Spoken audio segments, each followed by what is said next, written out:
Roland-Garros is open for business. The second Grand Slam of the year is upon us, and the fans were in a hurry to come in and watch some tennis. Day one, and there is so much to see and do. 32 matches on the order of play. We had questions posed, we had questions answered, and we had victories won. The sun has been shining. I'm happy to say Roland-Garros is in full bloom, and it is time for the tennis to do the talking. Hello, welcome to Paris and to Live at RG. We are based in the heart of Roland-Garros, and we're going to be with you every night from 7 p.m. There will be live tennis taking place, and we're your daily dose of what's going on. And you can find us on the Roland-Garros official YouTube and Facebook pages. And we also welcome viewers from Star India with you for the very first time. And we'd love for you to be a part of the show. You use the hashtag live at, it's AT, not the symbol, I'm assured, live at RG. There is so much coming up for you over the next half an hour. I thought it would be a good idea to give you a taste of exactly what we have in store for you. And we're starting because it's not just about the tennis, it's what's taking place around Roland-Garros. So many changes. It's fascinating to see. We get a little bit of an inside look into what's new for 2018. Well, Grigor Dimitrov, he looks quite serious there, but this is his postcard from Paris, so make sure you keep watching for that a little bit later. He's having fun by the end. And new mum Victoria Azarenka, she talks about trying to make things easier for new mums to get back onto the tennis court. Lots to come. Don't forget that hashtag live at RG. We would love you to get in touch. We've also got a discussion a little bit later that you might want to be involved in. And I'm very happy to say that discussing everything with me over the next 2 weeks, former WTA player Camille Pin, tennis journalist Nick McCarville. It is wonderful that the three of us are back together, Camille. I'm so happy to be with you guys again. We had a lot of fun last year, and I'm happy that we are together again to discuss about a lot of things, as you said, Gigi. And I'm very happy to say the weather is good. I've had so many messages today from my friends saying it's going to rain for the first few days, there are thunderstorms, there's lightning, it's going to be awful. And so far, Nick, we've done something right because I can just see a couple of grey clouds. Yeah, well, we must have done something right, Gigi and Camille, because we have been welcomed back and welcome all of you back. So excited to be here. And also, I kept loading my weather app, and it kept pushing the rain back. And You're the person later, that does that. I control the weather. Yes, that is the secret. No, it kept replacing that emoticon with the sun. The rain was going away, the sun was coming, so I liked that. Okay, we need to see the sun. I mentioned that there would be live tennis taking place around the grounds. Another very important member of the Live at RG team is Eli Weinstein. Now, every night, Eli is going to be out and about. Good evening, Eli. Where are you? What's going on? Hey everybody, hi Gigi, hi everyone. We are courtside here, court Philippe Chatrier, where the title holder, Jelena Ostapenko, is behind me, and she is down a set already to Kozlova.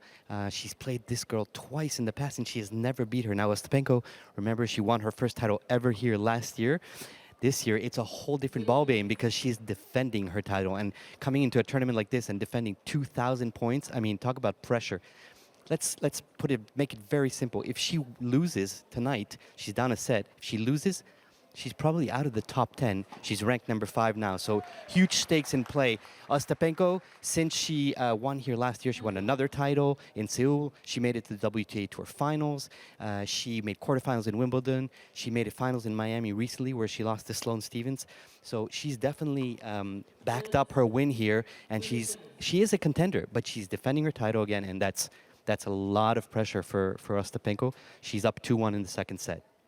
Thank you, Eli. We'll be back with Eli throughout the show. And what an incredible spot Eli has with Jelena Ostapenko, the defending champion, just behind him. We mentioned at the start that it's not just the tennis that people are talking about in 2018. It's the changes that are starting to take place around Roland-Garros. It's fascinating having a look around at what exactly is happening. That's exactly what Nick did yesterday, just to put you in the picture as to the changes that are happening here at Roland-Garros.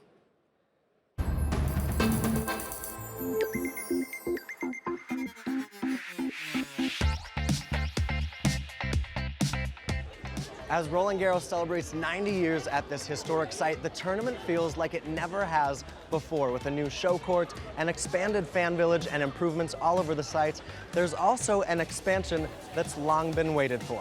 Let's go check out the new RG.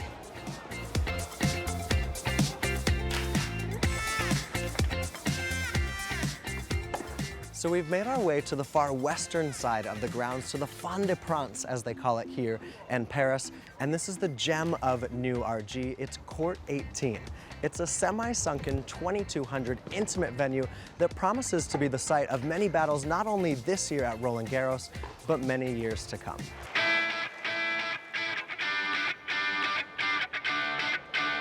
The aura and the feel inside Court Suzanne Lenglen is much different thanks to these this year. They're Vosges wood seats made by a French company. Now, they're resistant to all types of weather, and I can attest they're quite comfortable. They're making their debut here in Lenglen, making the court much original and classier, and they're going to be used inside Court Philippe Chatrier in 2019, as well as the new stadium to be built and the expanded RG.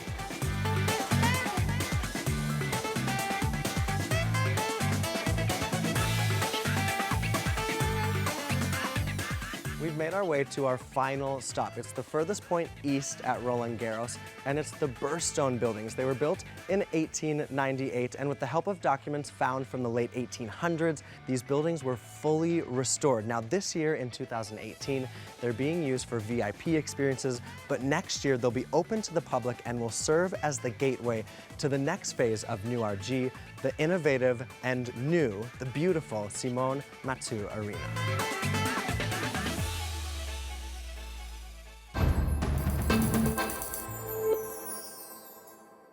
It looks fabulous, and if you are coming to Roland-Garros for the course of the next 2 weeks, make sure you just take a little bit of time to go exploring. And for a bit more about what's happened and what's going to happen, Eli has been speaking with tournament director Guy Forget.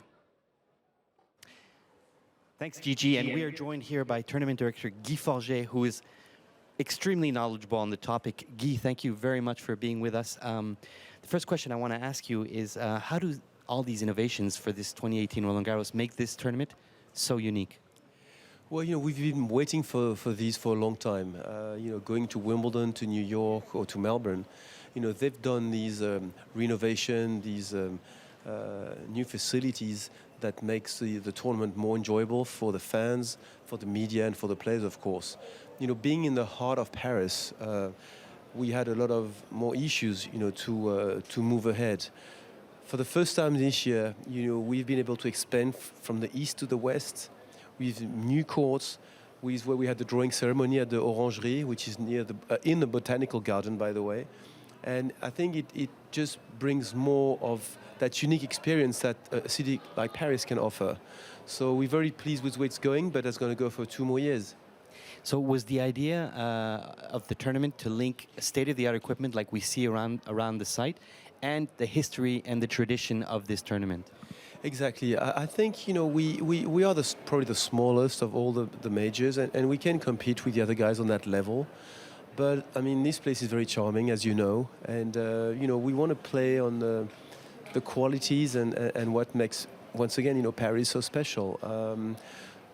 We've renovated these old buildings, and at the same time, with the new courts, we wanted to have state-of-the-art equipment. So we have a new Court 18. We'll have next year the Court Simone Mathieu, which will be surrounded by glass windows, just like in the botanical gardens. So I think it will be a tremendous experience for everyone around the tournament. So what you're saying is this is just the beginning? It is just the beginning. As you probably know, the day after the finals this year, we'll break all the Philippe Chatrier court down, because it's a race and we have to be ready for next year's event. So, it's an ongoing process that will take 2 years, and, we can't wait, every edition to have new things to show. Well, that's great. Thank you, Guy. Thank you very much for being with us on Live at Roland-Garros. I know your time is very precious in the next 2 weeks, so thank you for that. It was Guy Forget. Back to you guys. Thank you very much. And if you've already been here, hashtag live at RG, your thoughts on what's taking place here at Roland-Garros. Now, I'm very happy to say that joining myself, Camille and Nick, a former 2-time French Open finalist. Please welcome, coming in, joining us, Alex Corretja. I feel like we need a round of applause or something, Alex. I feel wild like applause, right? there's going to be some kissing going on. I need people. Oh, thank you very much. I'll just keep talking while you do that. Alex, working for Eurosport now. Wonderful memories of your time here, 2-time final, and one memory. I thought, can I bring this up because it was the final. You didn't win, but it was Sorry, it's So how, you can bring it's, whatever it's, you how, want, it's like yes. how to Try start again, Gigi. how to start on a good note. But you had Pelé on Oh, Philippe yeah. Chatrier Yes. with a football and the trophy, which I mean must have been all the emotions you're going through. You got to the final, you haven't won, and then Pelé appears. Yeah, that's right. I'm here, as you said, for Eurosport, so I'm very pleased about it. 15 days here, working hard. And Pelé came on court. I lost to Carlos Moya. He beat me. And then I was just making some football shots, and I was getting very excited. Oh, that's very nice from Moya. I like Nick And saying, "Look, yeah, Alex." and I kicked the ball there in the draw ceremony, and then Pelé looked at me and said, like, "No, I dedicated for you," and I didn't know that, so I just lost the ball forever. Now, I mean, I could never get back the ball, so it was a shame. What, did you feel nervous there with Pelé on court and the football? No, I was more nervous during the finals, and with Pelé, I was more like excited. You know, like having Pelé next to us. You know, I was trying to show some skills. This is incredible. I've never seen this footage. This is awesome And stuff. they are some skills there. I mean, I But would you know, have when felt I under kicked pressure. it, and then Pelé is looking like, "No, I dedicated for you," you know. So, and Carlos did it too. So, So must be you very both got rid of the frustrating for footballs Pelé. that he dedicated for. But it must be amazing. You mentioned working here for Eurosport the next Yeah. couple of weeks, but coming through those gates at the start of a tournament where you've had there was a 5-hour, 30-minute match, which was the Yes. longest in the tournament history at the time. Some Yes. special and some tiring memories. Yeah, it is special. It is always nice. The people treat me very good here, always, even if I haven't won. You know, when they see me, it's always like, you know, good ambience. You know, they come to me, they say hello to me. I know a lot of people here for so long. And yeah, it's a mix because I felt like why I couldn't win it if I was so close. I reached the quarters like 5 years in a row at least, and then semis, finals, quarters, finals, quarters. I was knocking on the door, but they never opened it. So my opponents, they were a little better than me. That's it. But did you change something between the first and second final in terms of preparation, maybe, or dealing with pressure? Did you change something? Yes, I mean, the first one that Moya beat me, I felt like I was too happy already before the finals because it was my first time Grand Slam finals. Like an achievement before the... Yeah. It took me a while, that match, 5 hours and a half against Gumi. I mean, so, wow. yeah. How do you recover from something like that? Well, I Win did or lose, recover. how do you I recover? probably still not recover. No, I did recover okay, but then I reached the finals and Carlos was playing. You know, we both play from the baseline, but he had a probably better forehand, better serve, so a little bit more power on his game. And then the second finals against Kuerten, I felt like he was the number one, and it was tough, but I prepared like more conscious, more focused, knowing like, okay, I want to really win. So I won the first set, and I was up a break in the second, and I had break point to go 6-5 in the second and serve for the set. And I lost that game. He broke me back 7-5, and then I literally died on the court. I felt like I'm not going to make it. But you And can next leave year- the final right now, as you're telling us. It Yeah, seems like you have everything in your mind. Yeah, I That's have amazing. everything on my mind. And then the year after, I reached the semifinals. So I was there, like, and yeah, I couldn't make it. Someone else who's hoping to be knocking on the door this year comes in as the second seed despite not having any pedigree in Grand Slams. He seems to have conquered the 3-set format of tennis. But Sasha Zverev, he said in his pre-tournament press conference, this is my year, this is when I'm going to do it. And Alex, this is Zverev literally minutes ago coming through very, very comfortably against Ricardas Berankis. Zverev for you. Yeah, well, but this is different because Zverev will win majors for sure. I knew that for me, probably the only chance that I have to win a Grand Slam was here at Roland-Garros, which Zverev, I think he can win any surface. He's very young. He's been winning Master Thousands, and he only needs to have a little bit of patience on the slams. But I'm 100% sure that he will win the slams. I mean, very soon. Another man looking to do it is Grigor Dimitrov. Only knew about his opponent Mohamed Safwat 20 minutes before the match with That Viktor is crazy. Troitsky pulling out. But Dimitrov will be happy that he's come through in straight sets. First match on Philippe Chatrier. Yeah, that was a great win for Grigor Dimitrov. He did not have a good record against Viktor Troitsky. He'll be happy to come through that one. So will Lena Svitolina, down 5-1 in this first set against Ayla Tomljanovic. She comes through in straight sets. She had disappointments last year here, losing to Simona Halep in the quarterfinals, but she comes through. She's the Rome champ, the number 4 seed, And I think everyone would agree here that she is one of the players we have to watch come deep in second week of Paris as she comes through in straight sets today. She's looking very confident after that Rome win. Someone who didn't look very confident at first was Gaël Monfils. He looked grumpy, he looked out of sorts, and actually at one stage he called on the trainer, which is why that one went through. You never really know what's going to happen when Gaël Monfils walks out onto a tennis court, but he did come through against the world number 302, who was making his tour-level debut, the 19-year-old Frenchman, on Susan Longren here at Roland-Garros, but it's Monfils that came through. Monfils winning that one. And look at the scoreline for Sloane Stephens. She dropped just 2 games in 49 minutes, hitting 17 winners, the U.S. Open winner. She also won in Miami, but she's had a roller coaster really since winning in New York. Last year, a year ago, she wasn't even here, still injured. She's come back and she looks strong against Arantxa Rus today. That's on the new Court 18, and that's that Sloane Stephens smile that we're so used to moving on today.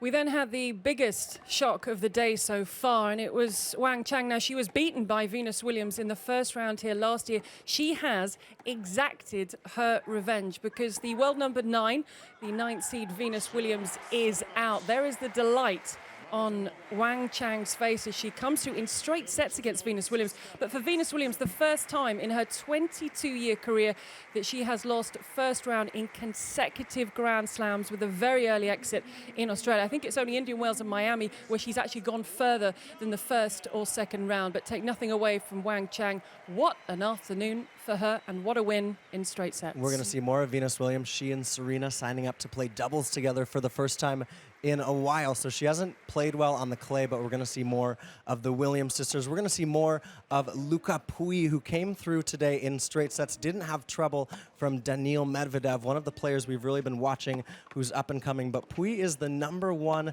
Frenchman here of 15 men in the draw, and he really wasn't troubled by Medvedev today. He's actually lost 5 of his last 6 tour matches, but he ended this one with an exclamation point, an ace up the tee, and he could have, just maybe, Stan Wawrinka in the 3rd round. He now moves to 5-5 at Roland-Garros. He'll be very happy, Gigi, to get through that win over Medvedev, who could have been a tricky foe. It could have been complicated, and I think for him, he needed some confidence on this first round. Kei Nishikori, a danger in the draw. Can physically he last over the 2 weeks? Seems to be always the question. We level at Kei Nishikori, but runner-up in Monte Carlo, only the second time he'd played Monte Carlo. He then had to pull out of Barcelona, a tournament he likes playing in, but he's got really good results on the European clay this season. Kei Nishikori, he always looks a little bit fed up with life, but he'll be delighted with that straight sets victory for the Japanese player.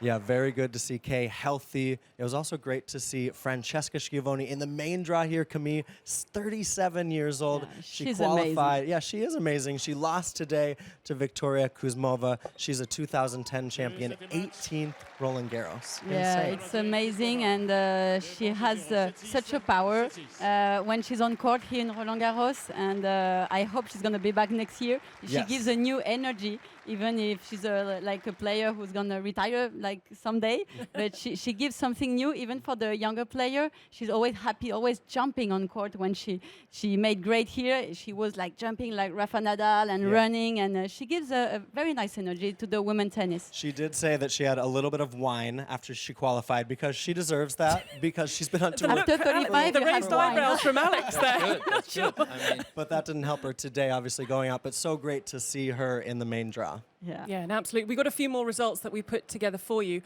just players who have come through and lost today. And Alex, it might not be something there, it might be something you've just seen. What for you would be the result of the day so far? well, for me, the most important thing is just to see that it's a Sunday. It's always a tricky day. And you see like the favorite players, the male ones are getting through. Probably Venus was one of the little surprises we could say. Besides that, I think the tournament has been quite calm, I would say.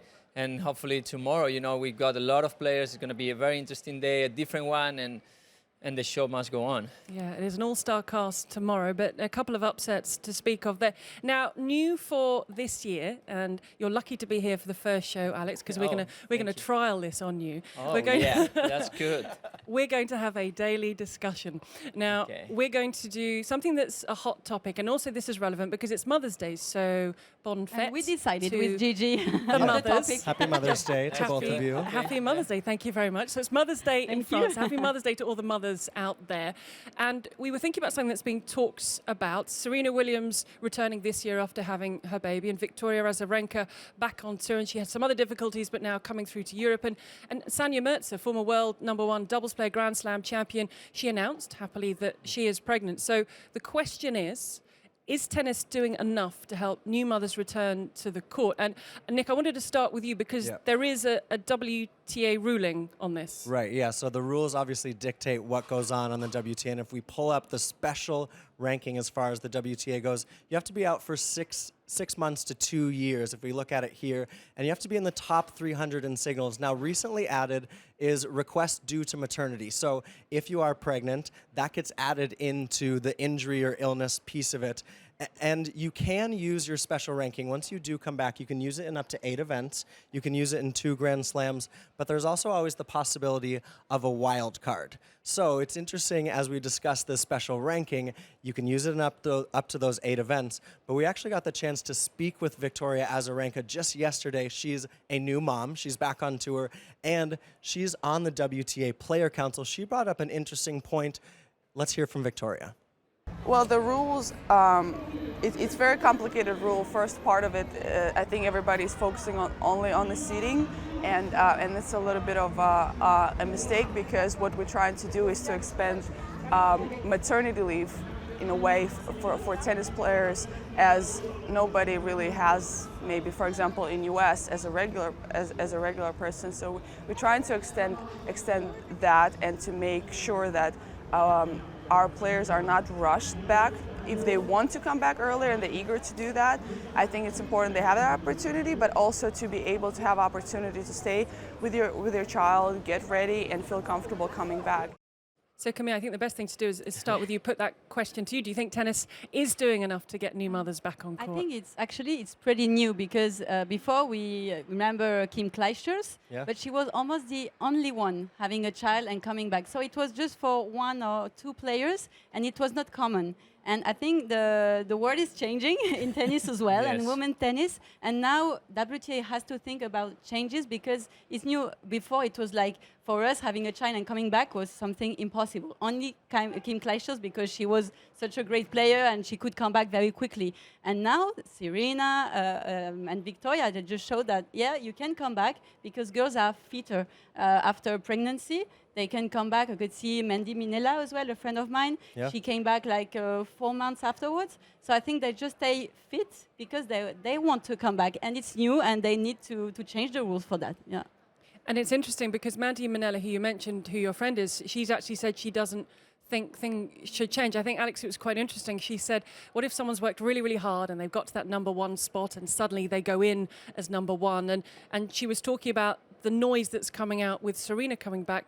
But maybe it's a good thing that someone with the profile of Serena Williams will allow changes to be made. So going further, it is easier if you have a child to come back and just get on with your job. Yeah. As Camille said, definitely they need to change something because they need to help the girls. Otherwise, they cannot just wait till they retire to have kids because that's absolutely absurd. So I believe they really need to make that statement. And it's good that now Azarenka, she's saying something. Maybe Serena should say something because they might help the other girls just to step in and say, okay, let's move on and let's find a better solution. Because I think it's just very difficult for them to come back. It's already a challenge. So if you just need to start almost from zero, it's nearly impossible unless you are like a superstar, like she said, like Kim. She did it in New York. That was very unusual. So hopefully they're gonna just talk, but they will need to do something because only by talking we don't change anything. Or maybe make things easier to choose, as she said.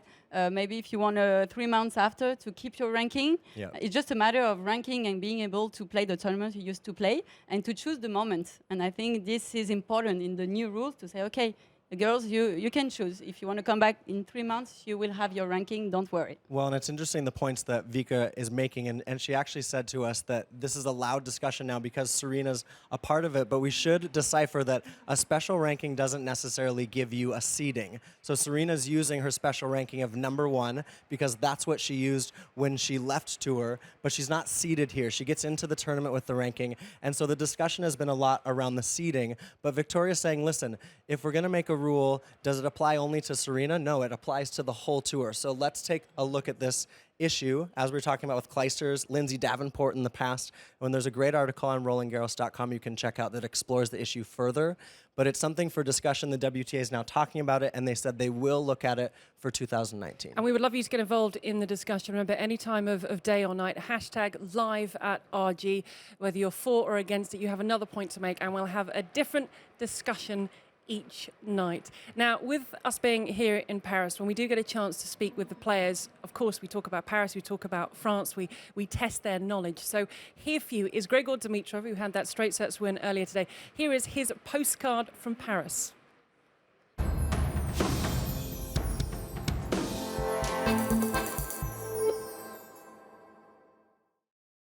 Grigor, if somebody asks you, saignant, à point, ou bien cuit? Bien cuit, and I always apologize because I know how disrespectful that is, especially in Paris. Can you imitate the French accent? Yes, but I don't want to be disrespectful. You won't be, you won't be. What is the name of the French national anthem? The name. Can you say the following sentence? Répétez après moi. Répétez après moi. Où est la bibliothèque? Où est la bibliothèque? If you had to convince your best friend to go to Paris, what would you say? Whew. I would say first to see the Eiffel Tower at night, go across Champs-Élysées and then drive on the roundabout there, Montmartre, the area, and a bunch of great restaurants that I know, the Louvre, I'm a big fan of art, and tons of gardens. Pretty, yeah, you know your Paris. Yes, I know my Paris.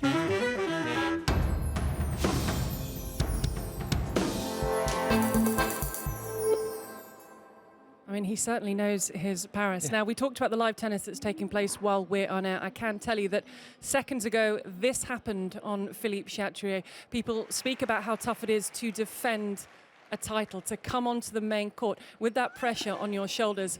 And I can tell you that Jelena Ostapenko's French Open is finished. 7-5, 6-3. Camille, the defending women's champion, is out. Yeah, it's tough for Ostapenko, but in a way, it was a very difficult situation. Ila just mentioned it before, but she's young. Remember last year, we were like surprised of the maturity she had in final, but somehow it came back. It's difficult to deal with this pressure. She had a lot of points to defend, but for me, like the level we knew in the women draw, it would be very open. Everybody says it, and it's just it's the case when you see Ostapenko out, and it's not a surprise. And because everybody can win this year, as it happened last year. Well, it's a big shock. Yes, I have to say.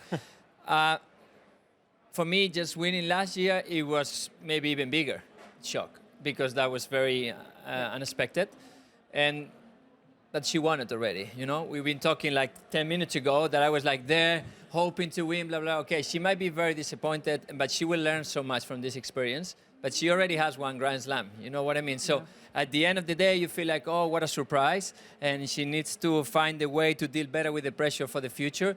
But she already has one on the pocket. So in a way, we can say, yes, it's a big shock, but she's still got the French Open win last year. She's still got the French Open title, and she's still very young. Now, someone else, he's not the defending champion, but he is in a spot of bother, is being watched by Eli on, where are you, Eli? Court 1? I'm on court 1. I can't talk too loud because David Goffin is playing behind me. This court is full of Belgian fans, and David Goffin is down a set. He just broke back, though, in the second set. It's 4-3 now, and Goffin serving. Goffin, obviously, everybody remembers his injury here last year, terrible injury where he got stuck in the tarp in the back of court, Suzanne Lenglen, but he's back in full shape. Playing Robin Haase, who's a real journeyman. It's a tough match, a very tough draw for Goffin, but the crowd here is clearly pushing for Goffin. A lot of Belgians in the house, so we'll see. I hope I'm not bad luck for Goffin also. And by the way, bonne fête, maman. Bye. Oh, Merci, Eli. good son, Eli. Well done for doing that. And don't forget that when we are off air, you can go to Roland-Garros.com, the website or the app, and keep an eye on all the scores and everything that's happening. We have for you, though, a little snapshot of tomorrow's order of play. And Alex, you touched on this in terms of the names who are coming out onto the courts on Monday. I mean, it's a star-studded fest of Monday tennis. Yeah, well, that's Roland-Garros. At the end of the day, you feel this is one of the most important tournaments of the year. And of course, you see these names going on court and you feel like this is pressure.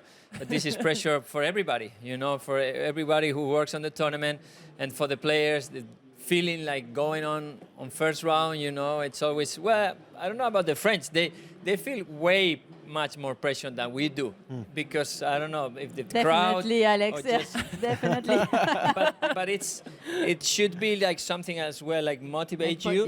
But it's difficult for them, you know. I played both semifinals, which you didn't mention. You only mentioned the finals that I lost, but the both semifinals that I won. I'm just kidding. But I showed you the I Pele played against footage. French guys, and I knew that for them it was tough. Piolín, Grosjean. I wasn't allowed to mention it because it's French. Oh, that's right. Désolé. Yeah, I'm playing a French guy in semi-final. I'm so happy. No, not that way, but I knew that for them it wasn't easy. Yeah, you know? it's such a huge tournament for everybody here in France, and it's a lot of pressure, and it's tough to just put it as a positive pressure. We're gonna find a way one day, and somebody, a French guy or a French woman, is gonna. We have to find a way. But also, let me tell you, the tricky thing for the French guys is that I believe that clay is not their best surface.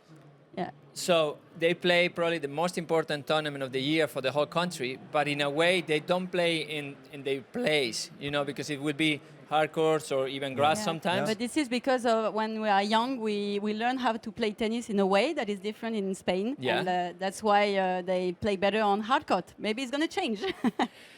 It's been an absolute pleasure. I'm afraid time has run out, but the weather has stayed fair. We've had a couple of matches finished while we've been on air. Alex Krejci, it's been an absolute pleasure. Thank you very much for joining us. Thank you, Alex. Camille, Nick, we're going to be back together at the same time tomorrow night. That is 7 o'clock. Don't forget, keep getting in touch. You can keep across RolandGarros.com. There's @RolandGarros on Twitter, Instagram. There's a Facebook page. There's a YouTube page. There's everything and everywhere you can find out what's going on. We'll be with you every night from 7 p.m. The action continues behind us. #live@RG to get in touch with us. But thank you again to all my guests. Thank you to you for being with us, and we'll see you same time tomorrow. Bye for now.